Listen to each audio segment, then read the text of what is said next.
Okay, this video is explaining the comparing countries' economic systems chart. So you need to pull this up on Canvas if you have not done so already. You can pull this up on Canvas under the Chapter 2 materials. It's under class handouts and it says comparing countries' economic systems. Click on that and then it will have a link for you. If you click on that, I'm not going to, but it'll pull up this same same document. Okay, so what we have here is that I have the information for three countries. You will see Kenya, Cuba, and the United States, each of which is an example of the three main economic systems. Obviously, Kenya is traditional, Cuba is command, the United States is market. What you are going to have to do is in the last column, you are going to look up information on a fourth country of your choosing. So you're going to fill in that last column. However, you need to be able to use the information from Kenya, Cuba, and the United States to be able to determine your country that you chose, what economic system it is. So in this video, I'm going to explain how can you tell if it's traditional, command, or market. So I'm going to use Kenya, Cuba, and the United States as my examples and to explain them. So make sure that you're paying attention to this because you will, like I said, have to determine what your chosen country is, what type of economic system they are. Okay, so start us off when you go on the CIA World Factbook website. By the way, you can click on the link here and you can pull up the website this way. But all of these, I have the general category in bold and kind of a little bit larger font so you can tell what category it's under. Obviously, geography is just basically where the country is located, what do they have naturally speaking. So you can tell that the United States has more, but if you think about it, that makes sense because we have a larger country. Okay, so that's just kind of telling you what do they have to work with, what are their natural resources, what do they have to work with. But take a look at this land use. So the land use is the percentage of land that's actually able to be used for farming. So Kenya has the least with 9.48. Cuba has the most with 32.31. If you think about that, that's kind of interesting that 32% of their teeny tiny little island is used for is able to be used for farming. And the United States has 16. Now, if you think about it, the reason the United States has so very little is because of industrialization and because of large cities. So we only have 16% of our land that's capable of used for farming. Now, if you scroll down to the bottom, I'm going to connect this to the very last thing on the second page is labor force by occupation. What percentage of the workers is actually in agriculture? Look at this, 75% of the people in Kenya are working 9% of the land. That's a bit extreme.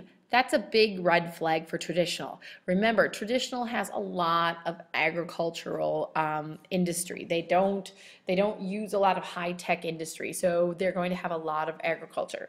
You'll notice that the United States, as a market economy, has very few people that are actually going to choose to be in farming because farming doesn't offer a whole lot of wealth. There's some people that are in farming, but it's not for people mostly in a market economy.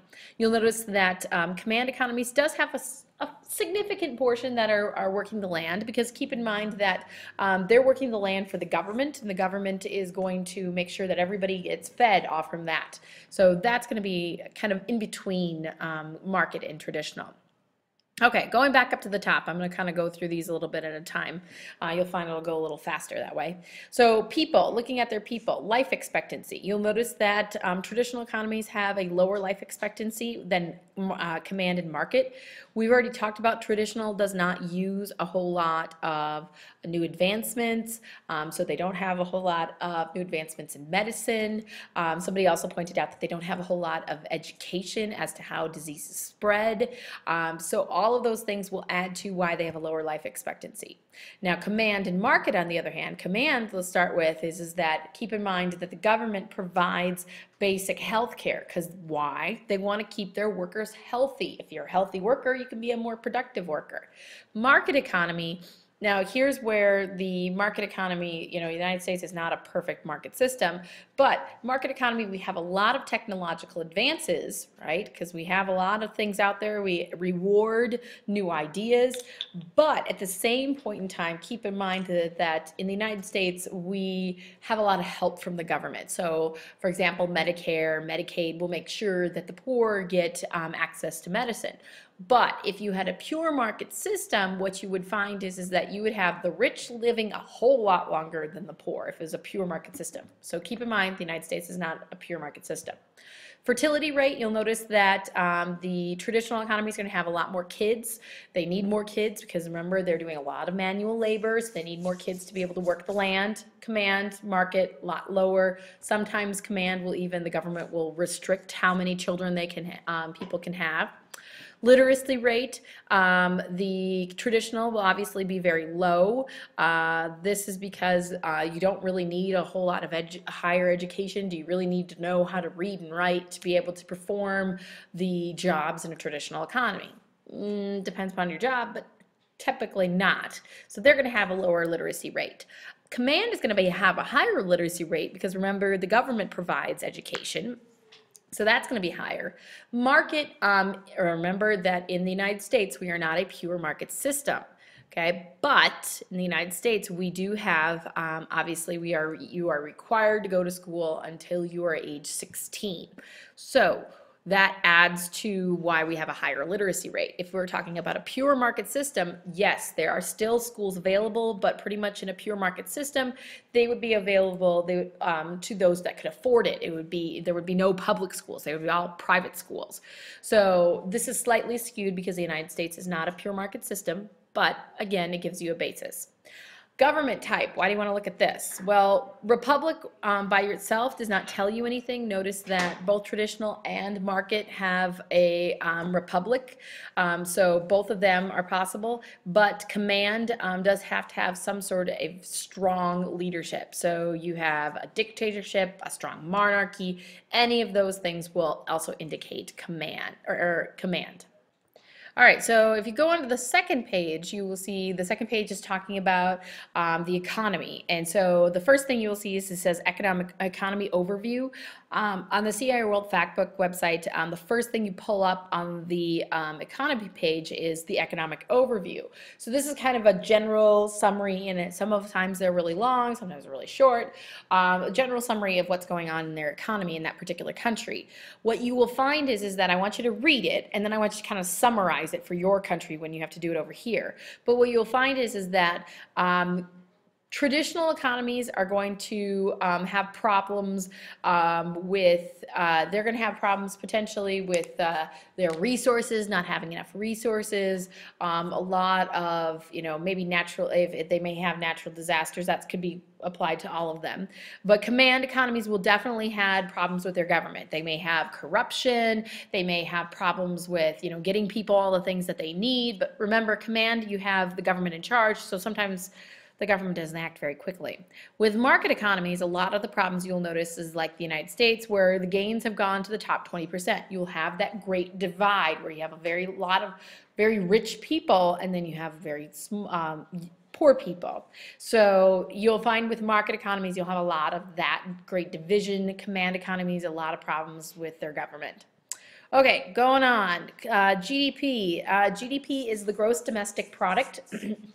And what that means is that basically how much stuff did we produce in a particular country. So what they do is they take the dollar value of all the things produced in a given country, add it all together, and that gives you a dollar value. That's GDP. Now, what I have here is a percentage rate. You're like, okay, you just said dollar value. So the percentage rate I have here is the growth rate. How much did the GDP grow in the last year? Okay, so you will see that, for example, when we see that traditional economies, Kenya has a GDP growth rate of 5.1%. That means their GDP went up by 5.1%. And if you look at it, Kenya has the highest, Cuba is the middle, and the market is the smallest. Now, if you read that, and you're like, wait a minute. So Kenya has a bigger GDP growth rate than the United States. That's what we're saying.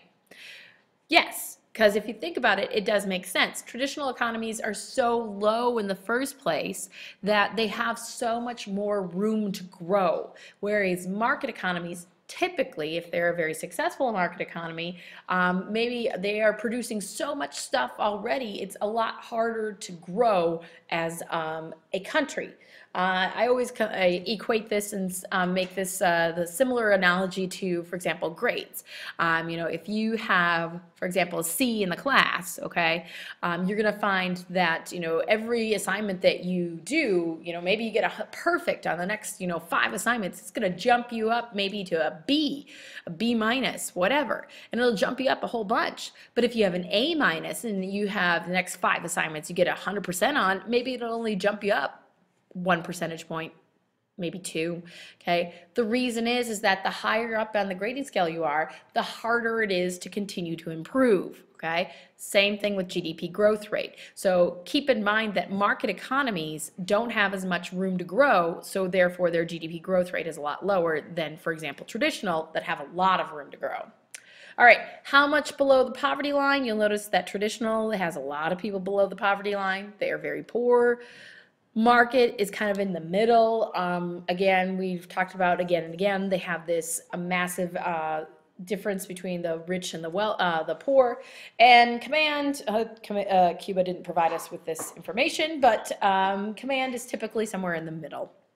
Inflation rate is how much prices have risen over the last year. So inflation will tell you, for example, that over the last year, Kenya's prices have generally rose 5.8%. So what that means is that if something cost $100 last year, it's going to cost $105 this year. Okay, so you can kind of follow that. The reason that you will find that traditional economies and command economies generally have a higher inflation rate is because they have their resources and the items that they have available for their people are going to be so restricted, some of it based on tradition, obviously in the case traditional, or based on the government, based on command, and so they have it so restricted that the prices will fluctuate based off from what is available to them, whereas a market economy generally has lower inflation.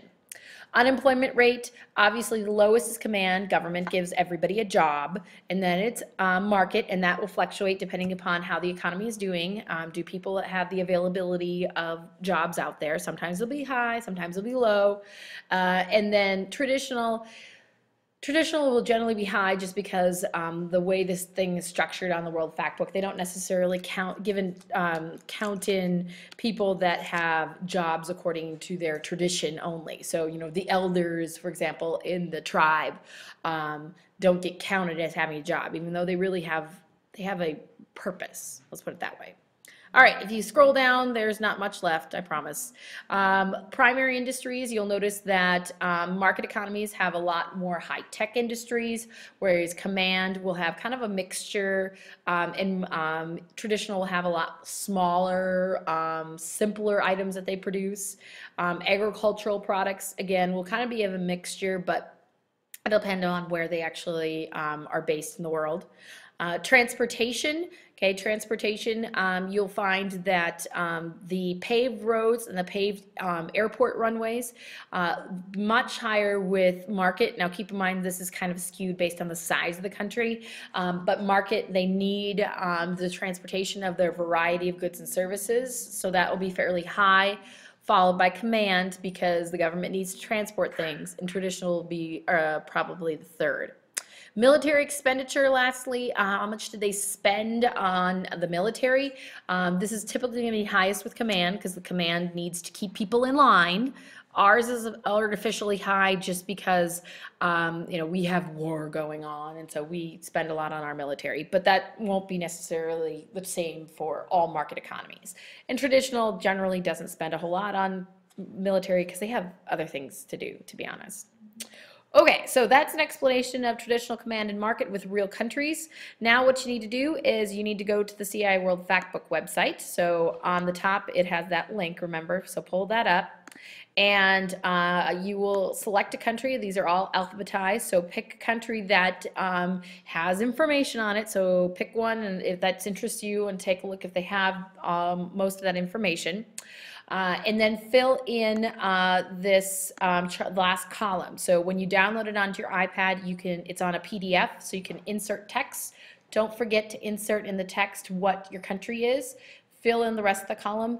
In class, we will work on answering the last two questions on the bottom that I added. So don't worry about that part. All right, let me know if you have